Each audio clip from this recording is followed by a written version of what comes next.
Jeremy and I just played a new game called Wild Gardens. In this game, we are foraging for ingredients and food, and then we are going to get to serve it to make recipes and serve it to customers. I'll just come out right out and say this. I was really surprised by this game. So I'm glad that we're showing it because I'm like in shock. I didn't know about this game, much about this game. I know about Rose Gauntlet. If you played Keystone North America, this is their second game. And it's got this beautiful theme here. It's gorgeous. It's so pretty. I love how pretty it looks. So yeah, in this game, we're going to different locations, and the locations are just by the cards. But we're going around and we are doing different things, picking up things. Yes. We're making dishes, and then we're bringing in these guests or fellow travelers who are looking for these dishes as well to get the most points, basically. That's the basic run of it. But what you're doing really is you have these action tokens, and these actions are numbered 1 through 4. You'll be using those and activating on your turn as you get to certain spots. So you play the 1, you'll move 1 space, and now you have access to several of the resources if you want to forage. If you want to get some of these, if you want to cook for someone, if you have the right ingredients, then you'll be able to make these recipes. The recipes will give you points. If you want to attract a certain guest and reserve them, you can take one of those people and maybe you want to get them because they want certain dishes that you already have made. But they also give you different scoring as well. So they can give you combos, a little bit of combos later on for the end game. Or one-time effects. Or one-time effects. So you have different things that you're targeting for these resources as well. And then the last thing you can do is you can also go study. So in the library there are different books, and depending on which resources you are around when you end, you can take one of those books and get one of those things to study. It's basically upgrading these abilities. So for the rest of the game, when you take these basic actions, you are now also taking this thing that you've learned about as you're learning about these fruits and plants.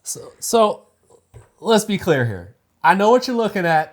Hopefully you haven't clicked off by now because I want you to understand, like, I'm here because I like this game. I wanted to share this one because it was really surprising. It's not just the beautiful sheen on top. It is a really good game, and we should probably just get right into what the heart of this game is. It's for people who really love beautiful games that have simple set of rules, but at the same time, it's not a simple game. It's easy to understand. This is going to be a light, medium weight game. This is probably like family weight plus. It's like if you liked Flamecraft, it's not the same game as Flamecraft at all. It's not the same game, but it is that same feeling of like, it's gorgeous, it's beautiful what you're looking at, it's beautiful what you're doing, and it kind of comes together in a simple yet elegant way where you do have choices to make, you do have things you're trying to get done, and you have a limited amount of time to do it, but it's not so heavy that like you wouldn't play it with the rest of your family. Okay, so a couple choices that happen in the game. Just by making one of your choices on the board, you may start collecting different things that you've studied that give you multiple different actions at the same time. At the end of the round, you'll have to get rid of one of your tokens, and those tokens, the token as you get rid of them, will unlock one of these that you have a choice to get. And on top of that, you'll be losing action tokens, so and you'll only have so many left at the end of as you move further into the round. Yeah, it's like Wingspan like that, right? So like as you're going on, you're doing actually less actions, but hopefully they're getting more powerful because you're studying, you're doing more, you're setting up to be able to do the things you really want to do in the end. Yeah, we even have, there's even like this jar thing. You got these jars that you would actually get more points on. So there's two major ways to get points in this game.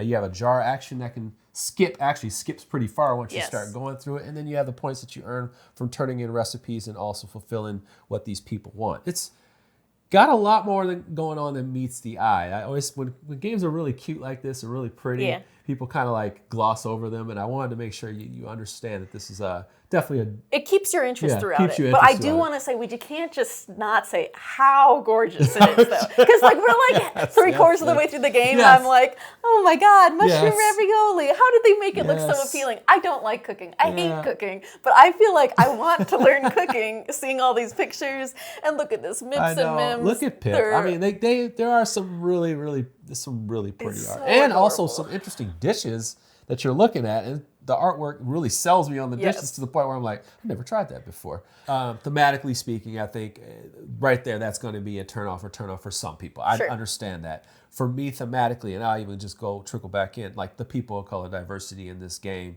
I just love that wide range of stuff. It works for me. My son, who's 12, actually pays attention to that kind of stuff. So it's really nice to see that in this game. If he played it with me, he would definitely say something about it. I know he would notice. So yes, there's a shout out to Rose Gauntlet. That's kind of what they do and represent. So thank you. Yeah.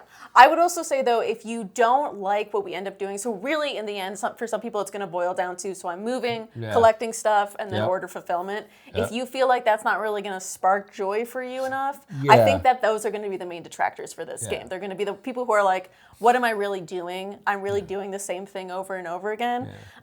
If you can't get into like the theme, but again, like you said, there's still more going on. There's still more going on. Like the guests have their own abilities and things. But you're really creating your own thing. I would just say, people will say like, for what it is. For what it is. For what it is, they would say maybe this game is too long. And I'll even say, honestly, Flamecraft is a little too long to me.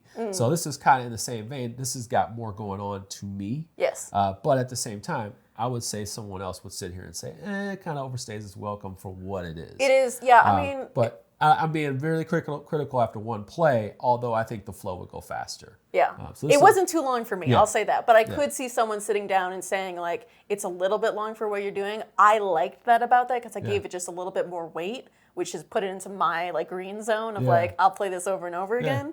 But yeah. That's Wild Gardens. Let us know if you have any questions. It is a Gen Con release. It is a Gen Con So check them out there when you're at Gen Con. And if you have any questions, make them in the comments below.